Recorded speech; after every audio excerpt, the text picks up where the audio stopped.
Hi, I'm Paul Verschoor, and together with my colleague Jenna Bednar, we are speaking today with Suzanne M. Fitzpatrick about how collaborations are built and maintained between a private philanthropic foundation and the scientific community. Trained in biochemistry and neurology, Suzanne is the president of the James S. McDonnell Foundation. So, Suzanne, welcome. Great that you could join us. And to kick it off, Suzanne, could you maybe give us a short description of your trajectory through life and your career that brought you to the point where you are now? Oh, my heavens. That's become a bit of a mythology, but I will go ahead. Well, you start with heavens, so what do you... So I mean, like many people who work for private funders of academic research, I started life as an academic researcher. And so I trained as a biochemist and biophysicist at Cornell Medical College and then at Yale University. And during that time, and this is going to actually sound a little weird, but during that time, I worked in a lab that was based on using NMR spectroscopy, or what they would call MR spectroscopy now. And so it's, big instrument science, you get a limited amount of time on it. And so when you're not scheduled for time on the instrument, you either commit with the other people who are in the lab who do have their time on the instrument, or you look for other things to do. And so I wound up, recording science textbooks for the blind and, working with a local high school that was trying to improve their science education. And I became really interested in these areas where science sort of moves into the public. What happens when we take science out of the lab and really try to integrate it? And I can tell you, reading science textbooks for blind students was an enormous insight, because it also reinforced for me how much we rely on visual representations of data, images, and what do you do when you can't see those, right? How do you describe so much of what we take for granted in science? So the whole communication of science became very interesting to me. And I realized that, to continue on my path of doing academic bench research was not really what I wanted to do. I wanted to take science more out into the world. And so that's really what motivated me to move into not-for-profit administration. But I haven't moved very much, because I've been at the James S. McDonnell Foundation for 28 years. So the good thing is it's not been the same foundation. It has evolved a lot over that time period, which actually has made it a very rewarding and stimulating place to work. So what are the objectives of the foundation and how did it change? So the foundation, when I joined it, was primarily supporting. Well, first of all, it wasn't actually running its own programs in-house. So it would outsource, it would come up with a programmatic focus that it wanted to fund. But then the actual management of the program, so the getting of the grants and the making of the grant decisions, was kind of outsourced to an academic scientist who would do this, from their institution to some extent. And the recommendations would come back to the foundation's board of directors, and they would make their final funding decisions. So when I joined the foundation, it was because the foundation wanted to move that aspect of its work in-house. So we wanted to take more of an active role in shaping the programs, deciding what areas we were going to be funding, how we were going to manage these competitions, and bringing our grantees together. So to actually in creating a community to some extent, rather than just individual funders who happen to have support by the foundation. So that community aspect, that bringing people together, I think really speaks to the issue that we're talking about, which is collaboration, right? Because many of the areas that we were trying to fund, and this is actually sort of a philosophical route that runs through private funders of research, is that you're often looking for these either niche areas, so an area that might have been overlooked by the larger, more governmental funders, or you were looking for emerging areas of research that often occur at the edges of fields or where several fields are kind of reaching out to each other. And we've often called this the informal college, right? There is no identified academic discipline. There isn't as of yet societies and journals and this identity, but you can see that there are people who want to move, into this area. So one of our early signature programs was supporting the area of what is now cognitive neuroscience, right? So people from cognitive science and cognitive psychology who are working with neuroscientists and linguists and philosophers. And so by its very nature, the field requires the integration of knowledge from across different disciplines. And you can only do that through collaboration. So we would often begin to fund team-based research or center-based research or projects where people were coming together. We primarily still did this through the more traditional investigator-initiated research, but it really led us to think about whether we shouldn't be funding these kind of collaborative activities explicitly. Right? And so that's where we began to also make this evolution for ourselves of saying, how could we help identify where these areas are and what kind of skills and expertise and knowledge base need to come together around them? Because these are questions that will not be answered by any one discipline alone.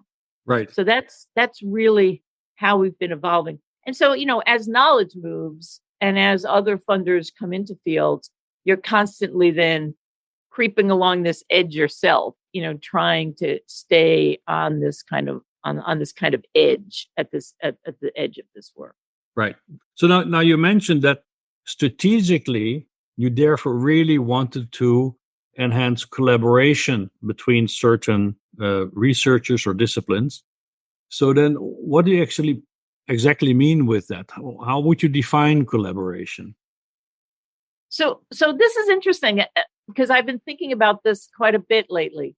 So one, I think what's funny is there's absolutely nothing in science that is not collaborative, right? I mean, even though we have this image of the lone wolf genius and the person working in their garage, and I mean, in reality, all of science is collaborative because we are always building on the work that has come before us. So I would say that that's a form of like implicit collaboration, right? That we use knowledge that has been generated by others, we contribute to it, and we hope that others will use our knowledge, right? So that itself is kind of an implicit collaborative process. And I think we don't talk about this enough in science. And I think it's even become something that recently is really falling by the wayside as people, have to like now brand and market themselves, mm-hmm. right? And you have to have your idea, and this has to be your thing, and this has to be, your original contribution, which I think is, I think it's true. I mean, people do generate original scholarship, but it's not without the context of all the other work that's going on in the field around you. What's interesting is that I was looking for a definition, at least let's say the working definition that you would use when you look at this complex process of scientific collaboration. So what would you look for? What would be the features? How would you enhance those features and so on, right? What is it? So one of the things that we would look for particularly is a question where you really do need to bring knowledge from different disciplines together. So I like the definition of, let's say, synergy that information science uses, right? That it means that you have to combine knowledge or information from different sources, right? From multiple sources.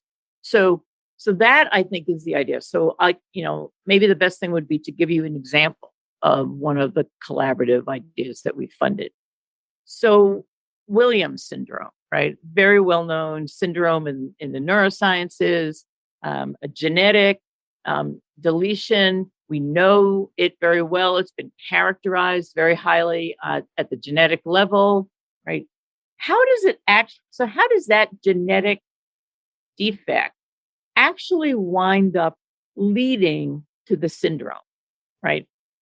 How does it affect the development of the nervous system? How does it affect the structure of the nervous system? How does that affect cognitive aspects of what's going on? And then how does it ultimately lead to the phenotype and the behavior of individuals who have been diagnosed with Williams syndrome? This is not a question that any one field can answer. The geneticist will tell you about the genetics of it. The structural MR person will tell you what the brain structure might look like. The functional imager will do some tasks and show you the pictures comparing Williams syndrome with normotypically development children. And then you will have, some phenotypic description or some behavioral description that often can be quite unrelated to these other issues, right? So the only way that you could build an integrated understanding of what actually is Williams syndrome is by bringing people from who are interested in this problem, but working at it from very different perspectives and using very different tools to come together and say, how do we develop a shared understanding of this? I think that's the important part. What is it that we all want to know? And what is it that we're trying to understand? That we can only do that if we agree to work together and share our knowledge and build a common understanding. So those are the kinds of questions that we have often looked for. Mm-hmm. And then you have to look for the kind of people who are willing to do that, right? Who really want to build a shared understanding. So I know that you're trying to push me on this question, but I think what's important is to step through this idea about what do we mean by collaboration, right? So I talked about the implicit collaboration. This is explicit collaboration, right? These are people who are coming together for a particular reason, and they're already very busy people, and they're going to take on more work because it really matters to them that they have an understanding that bridges up across from their disciplines. Mm-hmm. So that's one example of a place. And what you'd hope and what you find out is actually by constraining each level of analysis by the levels above and below it, people really have to also sharpen what they think is their knowledge. So, I mean, going back to Williams syndrome, people might be familiar with it as being described as the cocktail party syndrome, that individuals with Williams syndrome are supposed to be very loquacious. They will come up to you and they will talk and they will make all kinds of, and they're supposed to be highly social. But actually, if you do a very good linguistic analysis of their verbal output, it's really pretty impoverished. And so this idea that they had this preserved communication and this preserved language ability was actually not true. It had become a cartoon of the syndrome to some extent. And only by having people from outside of that level of analysis, people who are understanding at the genetic level, and trying to understand it at the neural level, who would push on this and say, you need to help me to understand what you mean by this preserved, these preserved communication or preserved cognition. And we're going to need a more careful way of thinking about this. So I think it's that willingness to also put your work under a microscope a little bit and let others critically examine it in that spirit, because on the other side of this, it's going to be better and it's going to lead to more impressive science. So Susan, I wonder if I might jump in and ask you to go back. You mentioned earlier about the formation of these communities. Could you tell us a little bit more about what happens at those meetings? What does this collaboration process feel like between these scientists when they meet up? So it's interesting because there are some times where some of these people might know each other and other times not, or some people may know some people who are part of the group and not all. So one of the things that that I think is important is you have to start with a social activity. I mean, you have to start with dinner or a reception or something because you have to break bread. I mean, you have to form the fact that we are a group of people who are coming together for a purpose. I have found actually that people who skip the opening night kind of dinner or reception or exchange and just arrive and try to drop in the morning never get really integrated into the group. I mean, they always, they sort of sit outside of it a little bit. They get gradually pulled in, but their first 2 days are fairly awkward because they were not there from the beginning. So I think that making these social activities non-optional is actually very important. But in the beginning, they're uncomfortable. People come in and they're looking around and they want to know who else is there, and they want to know, what this is, there's a certain, concern to some extent, right?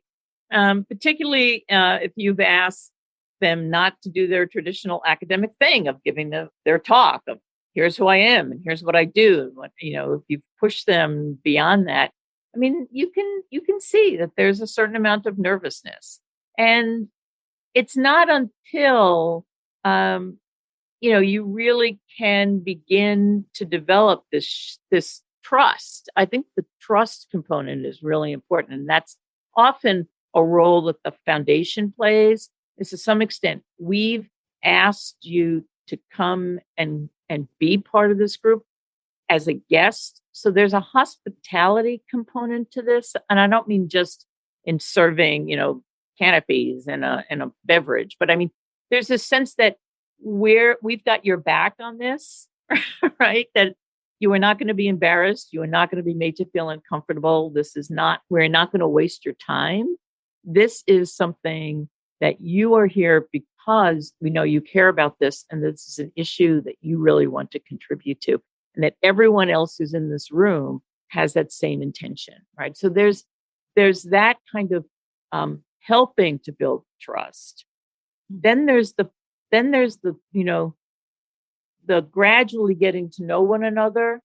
And then there's always the moment where you know whether it's going to work or not. And that's when somebody will finally say, I've been listening to these talks for 2 days and I don't understand what you're talking about. You're using this phrase that to me means this, but I realize you're using it in a completely different way and I don't understand it. And that's when you know this is actually going to work, that people are now willing to step outside of what they know and begin to look at it as, what don't we know? Like, that's really the important part, that we're going to find something new here by working together. And it's always magical, actually. It's always incredible when that happens, because it then changes the whole dynamic of the way people interact with each other. But it takes a certain amount of time, and you have to have that patience. I mean, to develop this shared language, to develop this shared understanding really takes time. So in general, when we've funded collaborative activity programs, we fund them for fairly long periods of time, some for a decade, because it does take, it doesn't take a decade, but it does take time, and people have to know that they've got that time, that they're not going to solve some problem that has been, dogging science for, decades in a weekend. Like that's not what's going to happen. If you, Susanne, your Williams syndrome example, right? So that also started off in such a more, let's say, social, informal context, and then it built up to a collaborative research effort. Right. Was that research effort successful? Also proportional to the investments you made in it? Yeah, I would say so, because it did really enrich our understanding. Well, it did a number of things. It really enriched our understanding of Williams syndrome, right?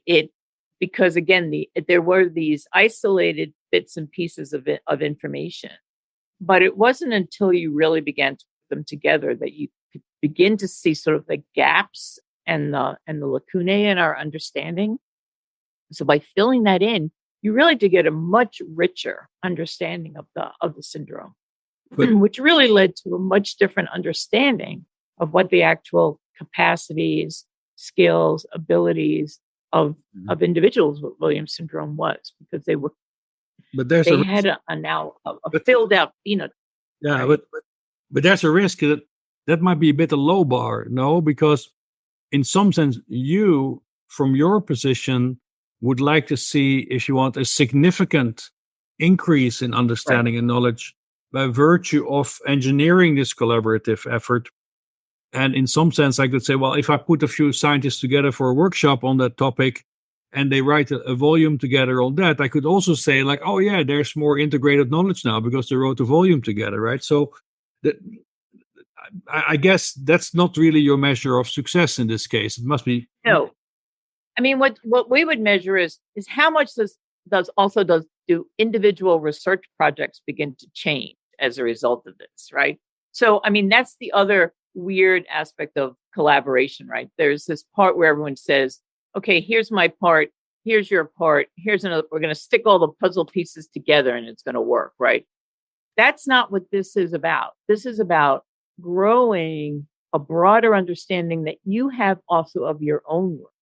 So yes, we would like there to be this richer understanding, but sometimes with identifying the limits is also really important. And one of the things that I think we learned, and I think many of the people involved in the Williams Syndrome Collaborative learned, was how difficult it actually is to build an integrated understanding that crosses levels of analysis, right?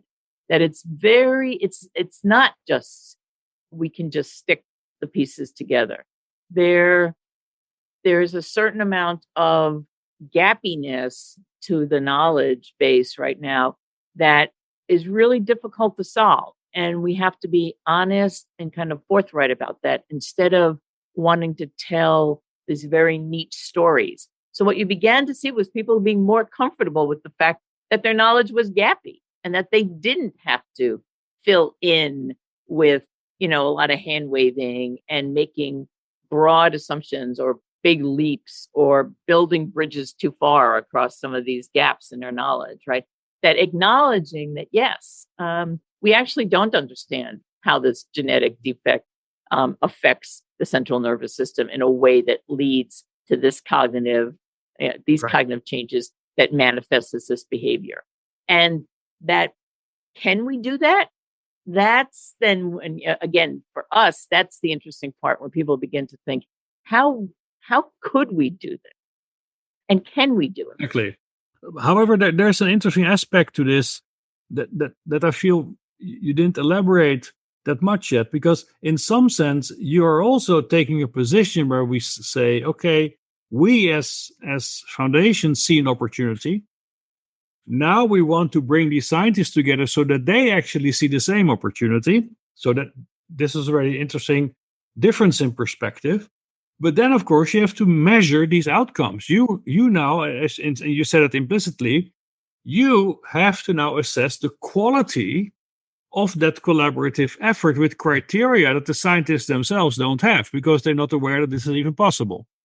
So what would be those criteria, and how big a proportion of the participants in that process would actually satisfy those criteria? So that's interesting because there isn't really a good science yet of collaboration, right? I mean, there isn't. I would love to say that, we use the Joe Blow metric of a successful collaboration. Oh, you don't? Are you not using the Joe Blow? Man, how long are you in this business? But there isn't those kind of metrics. So actually, I think you hit on the question, the word that we've really focused on, which is this satisfying question, right? What do you feel is satisfying? When do you feel like this is worth your time? So I think that's one metric that we will use, that we have used. Who stays involved, right?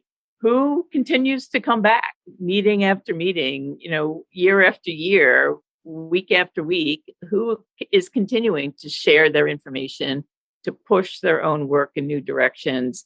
What are the people who who were training during this time look like? So each of these labs has postdocs and graduate students in them. How do they come out of this process, right? What do they look like? And what does their work look like? I mean, we can do some kind of, altmetric, bibliometric kind of measures. We've done some network analysis and we've looked at spread of information and these kinds of things. But I think it's more this feel of these human characteristics that I think from the foundation's perspective, we would find more satisfying, right? But I do think it is important to look at this, like, is this new way of looking at this having any influence on the field, right? So you begin to look, are papers being cited? Is it changing the way discussions are going? Are there now sessions at, professional society meetings that are representing this kind of work? Is it spreading through the community? So we certainly look at all those aspects of it. But from the foundation's perspective, it's more this slightly intangible kind of aspect of it that we have found. Does it really change the people? But there are interesting tensions here, right? Now things become interesting because on the one hand, of criteria, you could argue criteria, the more explicitly they get defined, the more unidimensional they become. So that means to adhere to criteria in some sense will then pull you away from a multidisciplinary collaboration. But then the alternative might be that you relax your criteria, and that means that the quality of the science is going to suffer, or the funder ends up in some self-fulfilling prophecy of confirmation bias. Like, oh, it's all very great what we're doing, right? So how do you balance that? Yes, I mean, this is the hard part. And yes, one of the things that you as a funder have to be very careful of is your own confirmation bias. In fact, there's an old cartoon from the New Yorker where one character is greeting another character and it says, "Welcome to the Ford Foundation. You'll never eat a bad meal or hear an honest word." Right? So we rarely use like people telling us this is the most exciting thing they've ever been part of as a metric. Like that's not the metric that we use, right? But you can get a sense of that from from the commitment, right? I mean, no one is going to commit to years of working with somebody if they did not feel like this was improving their own scholarship and making their work better, right?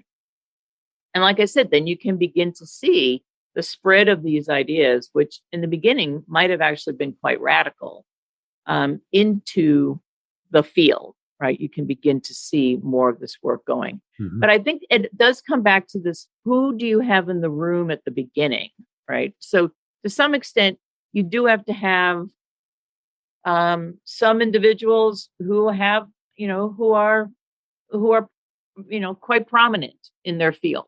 Right. I mean, then you need the junior people who have the energy. You need a good mix of men and women. You need a good mix of diversity of ideas. And you also need to have what I often call them is like the friendly naysayers. Mm-hmm. The people who are not quite sure this is a good idea, but they're open-minded enough to become involved, at least initially. Right. And so do they get won over as part of the process, right? I mean, they serve two roles. One is they, again, put this little check sometimes on the enthusiasm. But also when you begin to see that they get really engaged in the conversations, the discussions, and might even change their own minds about the work. That to me is another metric. So these are these informal, I mean, I hate to say it, but this is the expertise to some extent of a foundation program officer. This is what we do. This is what we know. And so I'm not willing to often be self-congratulatory about these things because they're fragile and, you won't know for 20, 30 years whether they were actually successful or not, right? I mean, you can have your short-term measures, the long-term measures of, has it really altered the way the field might be talking about some of these questions, is that takes a longer period of time. And you may actually have to wait till the second generation, the children and grandchildren of the collaborative sort of come along to see how much of an impact that's really had. For the sufferers of Williams syndrome, that might be a little bit a long time window. Yes, but again, if you have a better understanding of the condition, right? If you really, and there are certainly short-term progress that is made, right? Better characterization of the genetics, better characterization of the cognition.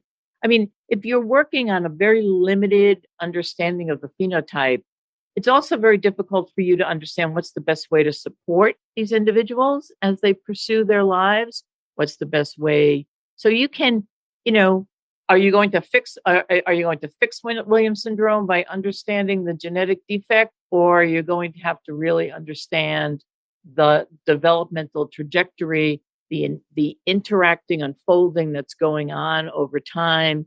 And I think this is one of the issues that definitely came out of that collaborative, right? That if you really understand and have a deep respect for the developmental process, the idea that you're going to fix something by going back to its initial cause is probably fairly unlikely. And so we're going to have to look for interventions that actually interact with this unfolding developmental trajectory. And that, might be a better way. And again, to be a better supportive, you're not going to, in many ways, individuals with developmental syndromes don't need to be fixed, right? They just need to be enabled to live their lives in the world, So this is what the two of you are referring to, and I, as someone who is not in your field, I'm not really sure what the Williams syndrome is, but I get a sense that there is some need for expediency, right? That is, it would be great if you could have results sooner rather than later, because people's lives hang on and the quality of their lives rest on the progress of this science.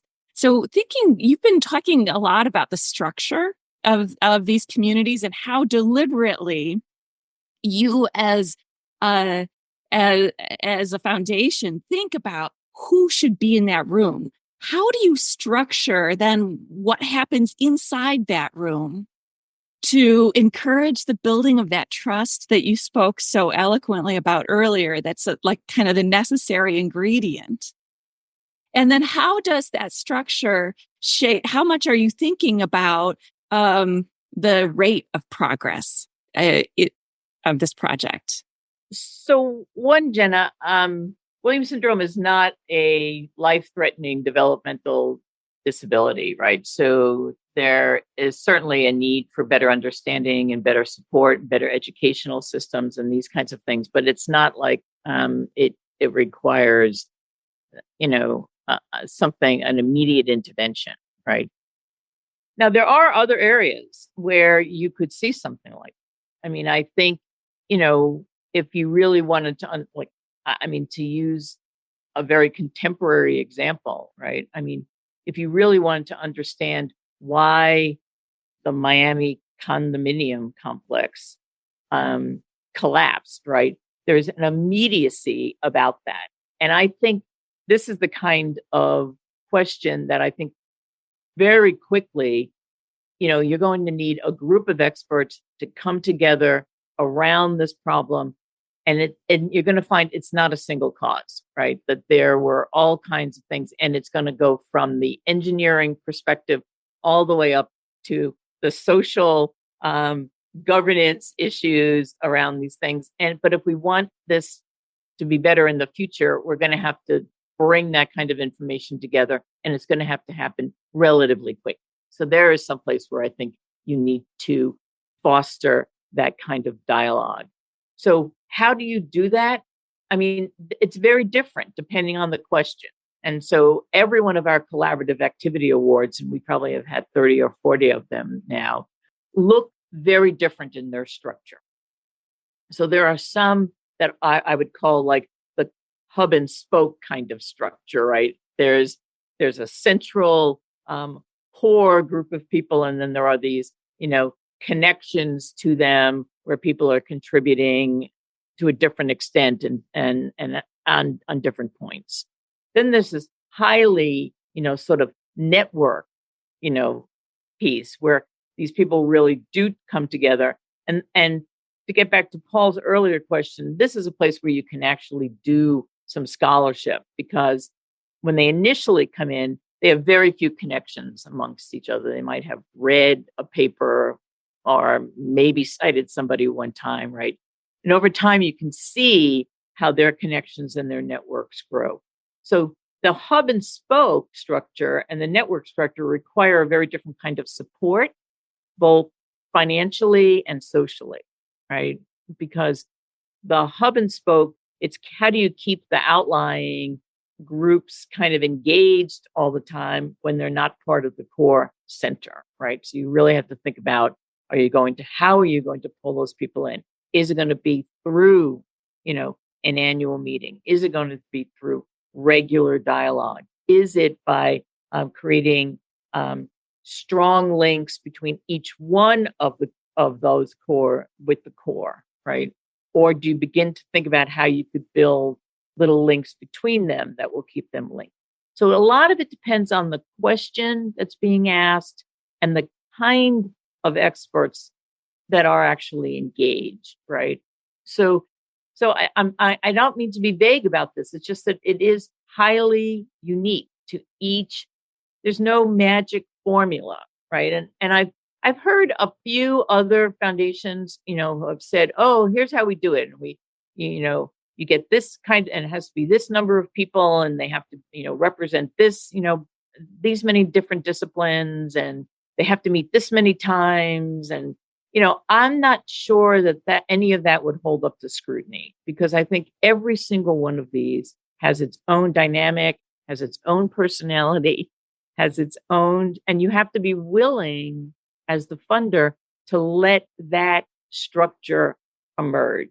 I mean, there are times that you may want to come in and say, all right, this is going sideways a little bit now. I mean, I can tell you I had one collaborative group where it was co-led, and each of the co-leaders was emailing me almost simultaneously telling me why they didn't feel like they wanted to work with the other person. Right. So, I mean, talk about, and it was based on this issue of trust. They didn't trust one another. And so to some extent, you have to say, okay, this is not going to work. I mean, this is not going to work. So how do we salvage this? Do we then just accept that this is not going to work, and let them go off in their own direction and hope that there's some other way that you can bring this back together again?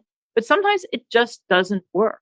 And you could have all the right ingredients, right? Yeah. You could have all your checklist items checked off, and it's not going to work because the personalities or the trust or the prior experience that individuals have had intrudes. And you won't know that until you try. So, okay, so this is fascinating. And you're anticipating exactly where I was hoping to go next, which is just to explore the failures of collaboration, which is a very real thing. And you've just laid out an explanation, which is based on personalities, which of course happens. To what extent do you think it might? But you've also been talking about trust and about how structure contributes to the building up of trust. So to what extent do you think that structure might be related to failure as well? Yes, I think it does. So if the person who is kind of the lead, who's taken the lead on this, right, is the person who first, so there's different ways that the foundation has supported collaboratives, right? Sometimes we have gone out and sort of tried and put a group together around a problem. Sometimes someone brings us an idea, right? And they really want to build a collaborative around a certain project. What you find out later is that person really just wants to build their own science. And what they really want from their collaborators is that the collaborators are going to give him or her what they need, right? That often turns into a disaster, right? Because that undermines every aspect of what you're trying to do with collaboration. The shared common knowledge, the shared problem, the contribution, the learning from one another, the change that's going to occur within each person. So, but sometimes you just don't know that until they've started working. But invariably, that's a complete and utter failure. So if somebody just wants something and they need it to get it from other people, then that's not going to work as a collaborative process. Is there a way to mitigate that? Like, is there a way for you to recognize that before that you get involved in it? It can be hard until you and unless you know the person very well. Like there are some people who, or for instance, there's somebody who would say, I want to really put this collaborative group together and I want to involve X. Because that's the big name in the field, and this is it'd be wonderful to get them involved. And I'll say, you have X in the room, and you have nobody else in the room, because that person does not want to collaborate, and they don't want to be part of a collaborative process. So sometimes you can mitigate it if you know the field well enough that you know the different actors that are involved. If you don't, if we don't know the field well enough to know all of that, then it's a risk. Then you just have to say, okay, let's hope that this is going to work. And you've talked about it enough about, what does it have to have? Who's in there?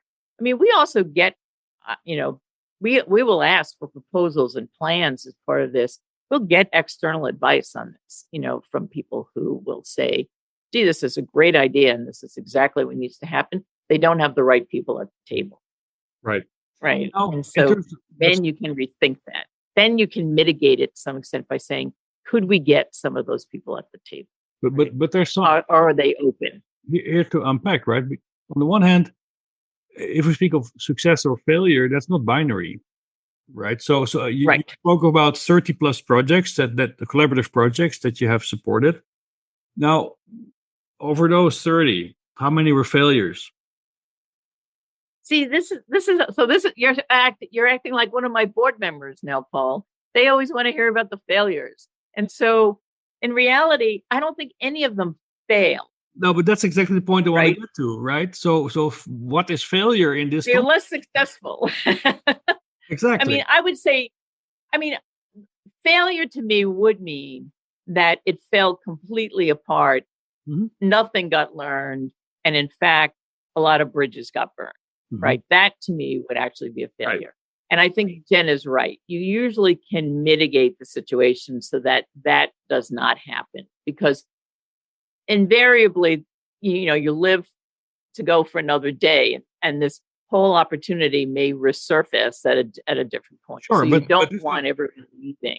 This was my premise to try to see what are the dimensions that underlie success or failure, right? So because now we highlighted a more the psychological one of personality and needs, but maybe there are other aspects that will influence how you scale in with your project on that more continuous dimension of success. Right. So you can think about it as, did it succeed scientifically, right? Did actually new research and scholarship that really enlarged the problem that we were interested in? Did this is it having an impact on the field? Is it changing the way people are thinking about this problem, right? So you can look at the scientific aspect of that. And so what we also look for is, are we moving beyond, the metaphor? So when someone says, brain tumors spread just like, forest fires. Do they really? It's nice to sort of have that, and people can get very excited about this idea, but it's not till you push on the metaphor, right? So you can have so then I guess it's like the scientific, there's the linguistic shared language approach. And I think there's this social generational aspect that I think is a really important metric. How does it change the field going forward, right? Does it open up new opportunities for junior scholars? Is it opening new ground? Is it creating new opportunities so that you can see a next generation of scholars who move much more comfortably into this interstitial space that was between two or three disciplines, right? So I think at each of the levels, you have to have a different level of metric. Mm-hmm. Would you like and some are going to be more successful, and some will be more successful than others, right? So some might be really successful. Would you like some tea, maybe? You want to drink some? Thank you. So some might be really successful at the intergenerational, aspect of this, and maybe they never really got to pressing enough on the metaphorical language, and that's going to happen in the future. Mm-hmm. I think the most important part is also the scientific depth, that it doesn't stay at the surface, right? That the science really was deep. Right. But now to judge we're willing to do that. That was the other thing I wanted to unpack, because as you said earlier, once we get a proposal from that community or that group of researchers, we will have experts look at that. But these are other researchers. So now we have another form of collaboration, because we have two groups of researchers, or one is in some sense proposing something and the quality of it assessed by others. So how do you work with that? How do you structure that? Yeah. So in some ways, even the way that we interpret those results when they come back, sometimes somebody will say, this is going to be a really difficult problem. There's some good people involved here and whatever, but I'm not convinced they're going to be able to pull it off. That's not a reason for us not to support it. Right? I mean, excuse me, that's a reviewer doing their due diligence. Right. What's interesting is when you have a reviewer who says, wow, I really want to be a part of this. How do I get involved in this thing? Right.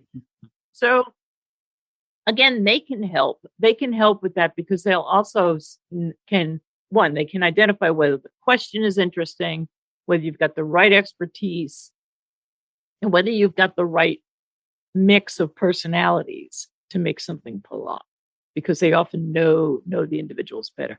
So even how you pick reviewers is part of the process, right? You want people who are familiar with the foundation, familiar with what we're trying to do.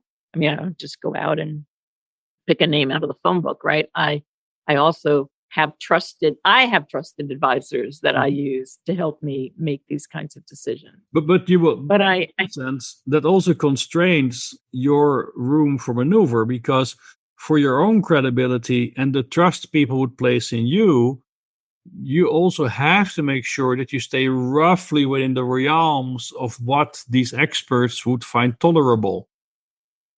Yes. So but you pick the experts who have, by their own track record, are people who are open to new ideas, who have taken risks in their own career, who, are not somebody who's been overly narrow. So it's a good balance. And oftentimes, we don't call them reviewers, we call them advisors. They're giving us their advice. And yes, if you go against the advice of your advisors all the time, you won't have very many after a while. So sometimes it's also an iterative process. We've gone back and forth where we've taken some of the comments from the advisors that we've gotten and gone back to the group and said, here's some of the feedback that we're getting. What do you think? So it itself is a collaborative process, right? I mean, the getting to the point where we're going to say, okay, let's launch this thing, is in itself a collaborative process. Right. So I don't know if we're going to have time, but I wanted to talk about one other thing that we've done professionally that I have found really interesting, and that's collaborating with other funders. That's exactly where I was about to go. You're a psychic. Please, tell us Because that process. this was something, that again it can be done quite deliberate, and it raises many of the same issues. Private foundations, by their nature, are idiosyncratic and individual, right? So, how do you get more than one or private funder to work together?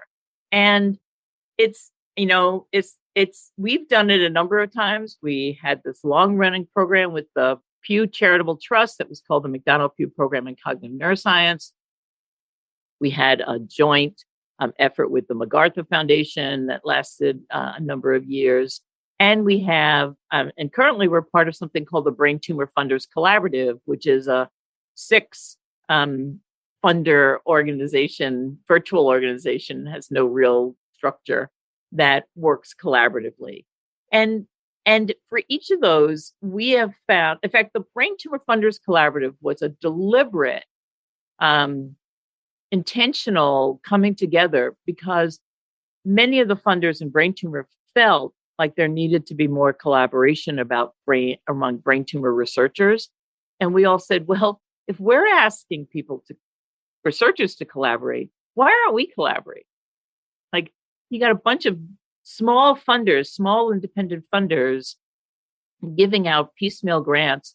What if we actually came together and worked together? And we found that collaboration is not that easy. It takes time, and it takes this building of trust, and it takes this mutual respect. It takes a willingness to recognize other ways of knowing. For instance, I come at brain tumor from my neuroscience perspective. There are others who come to them because they've lost a family member to brain tumor. So what they see as important or interesting, and what I see as important and interesting, we really had to learn from one another in doing that. But what I've often found too is that what collaboration among funders does not work is when I have an idea and I've got a project that I want to have funded, and now I shop it around, right? I say, this is too expensive for the James S. McDonald Foundation. Do you want to kick in $1 million? Do you want to do? Invariably, that doesn't float anybody's boat. Why doesn't that work? What if it's a great idea? Why wouldn't that work? I think it's because of this distributed decision making, this idiosyncratic nature, this sense that this is not really this isn't ours, right? This is yours, and we're going to fund it. So what we have found works much better is to reach out to a funder that has a shared interest in the areas that we're interested, and say, hey, we're thinking about trying to do something in this field, but it's going to take more resources than what we can do alone. Is this something you would be interested in? And we can go through the exploratory process together, right? So we can build. So you're saying that this process of defining even the project's ambitions needs to be inclusive. I think it does, because it's very rare that you're going to come up with a project that really fits your mission, your foundation's mission, your foundation's vision, that's going to map perfectly onto somebody else's mission and vision, right?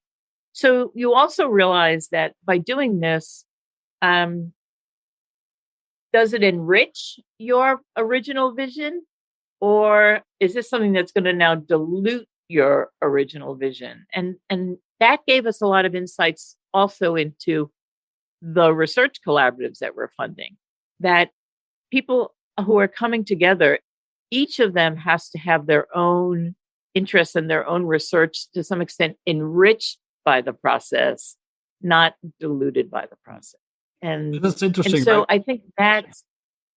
No, but because it really speaks to what you mentioned at the beginning, because it would mean that a common goal has really to be a shared goal and not an adopted goal, right? This is really what you're articulating here very explicitly, and it has to be a goal with added value for the recipient.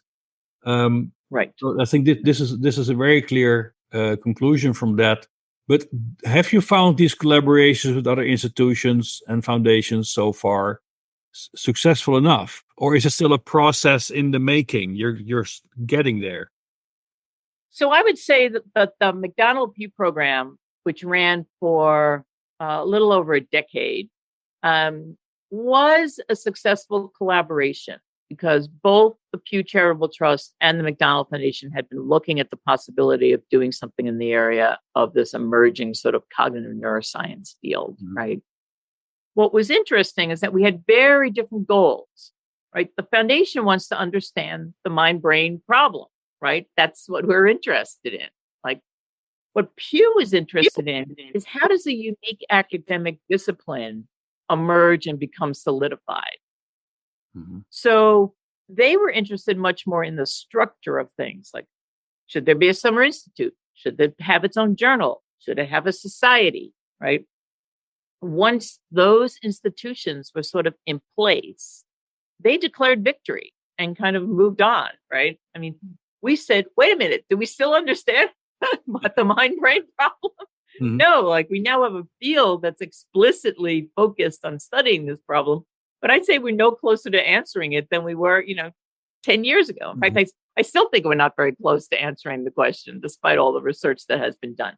So that's why the foundation has stayed in that field, right? Because we're interested in the scientific question, not the structures around it. Right. So that was a collaboration that worked because while we had a shared interest, we somehow managed to make it work, even though we had somewhat not shared goals, outcome goals, right? Right. MacArthur Foundation had a very different agenda than the foundation, and actually it never really gelled. I mean, the two foundations were just too different from our underlying philosophy, and so I think it was not as successful. I think the work that got done, this was one of their networks in early experience and child development. The work that got done through there was really quite good, really excellent science.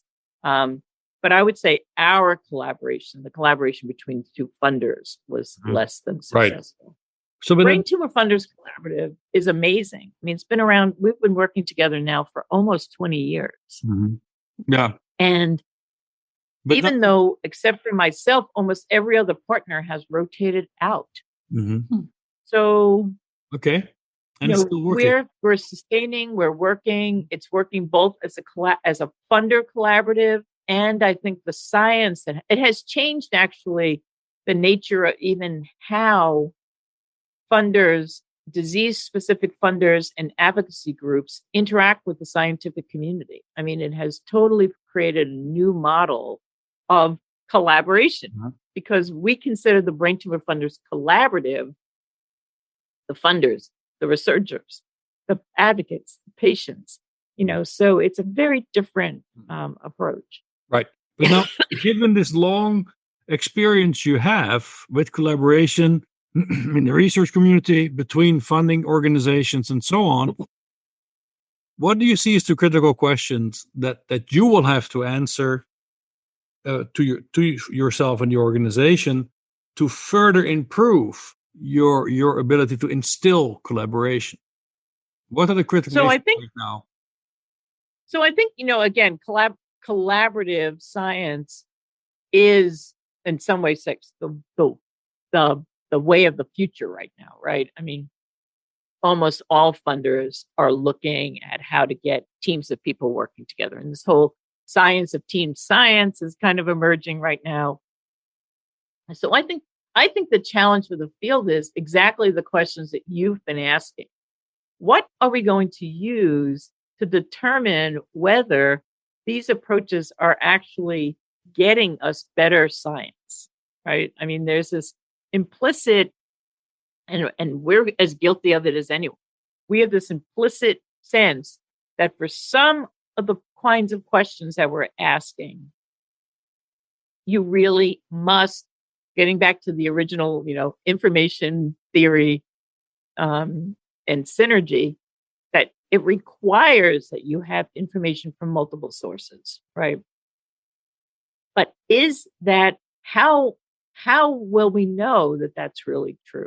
So I think this deeper understanding of collaboration that you've been sort of pushing at is exactly the challenge going forward, because now collaboration is everywhere. And so when something is everywhere, it's nowhere. And so to some extent, we have to now begin to think about collaboration for collaboration's sake, whatever that is, right? Which gets us back to everyone just shoving their puzzle piece together versus this true building of this shared understanding around a common problem. So to our conclusions, Suzanne, and so one thing is, if you look at the domain of neuroscience, right, there have been massively ambitious initiatives, the European Brain Project, the American Brain Project, huge investments to build industrial scale collaboration in the field of neuroscience. And we now, after about 8 to 10 years of that, we cannot really say it was a massive success. So that would also then make you sort of question a little bit whether humans are, as such, are actually capable to collaborate on any sort of significant scale, right? So what's your view on that? Do you think that humans will be able, in the end, under ideal circumstances, to really truly collaborate as we wish they would, or not? Well, again, I think it depends, right? So most of the work that we've done has been small, what I would call small scale collaborations. In fact, I don't think you can have a group of people. I don't think you can have more than 18 people, right? I mean, 18 people. 80 or 18? 18 or 80? What was your number? 18. 18. Mm-hmm. Okay. 18. Because that's how many people you can sit around like a table and have everybody see one another when you're having a conversation. That's the maximum. You can't go more than that. So I think, clearly there have been wonderful large scale collaborations. CERN is an example of one. High particle, most high energy physics, has thousands of collaborators, the space program, all this kind of stuff, right? I think there's a difference between when you don't actually know what you're trying to answer versus when you're trying to answer something. So I think that's part of the problem with some of these enormous brain initiatives, which I'm on the record of being very much against. I mean, I think these very top-down, large-scale initiatives where it's not quite clear what you want to know, they're very good at some things. They've generated a lot of tools. We now have a lot of different ways that we could acquire data and ways of analyzing data. Have they answered any basic, really important questions? I think you're right. To a large extent, they've been a failure, but that's because I don't know what they're studying. I mean, they keep saying the brain. I don't know, like what brain, whose brain when, whose brain in what context, the brain doing what? I mean, they act as though there's some static brain that we're going to understand. And so it's just the wrong question. I think around the right question, maybe humans can collaborate because there's this need to create a shared understanding, right? People collaborated to build giant cathedrals because they really wanted to, and it took, generations. But is there enough in these kinds of things to make anyone really want to contribute? So we have like these more small scale collaborations, right? And I think we'll learn a lot from these large scale collaborations, and maybe what we'll get is a better taxonomy of the kinds of questions for which they're suitable and the kinds of questions for which they're not. I mean, that might be a part of the learning. But now, in some sense, this is then defined the last question that I would like us to look at is that, okay, I give you access to the latest CRISPR technology. You can genetically re-engineer humans. What's the one thing you would change in humans so that we'll be better able to really collaborate? I don't know, because again, in my experience, and maybe I live a very sheltered existence, but in my experience, most humans do want to collaborate with one another. In fact, I'm always, in many ways, amazed that people will come to a workshop because they're invited and contribute as good citizens who come in goodwill and share their information and want to work together, and oftentimes leave having made a new friend or a new collaborator. I mean, I feel it's more natural in many ways to do it. I think it's the perverse incentives that we've set up in many of our systems that are what discourage collaboration. I mean, the rewarding of faux individual contributions, right? Tenure committees saying you don't have enough single authored publication. Person saying, well, because I work as part of a group. I mean, I can't just tell my collaborators to, forget it. I need a single authored publication.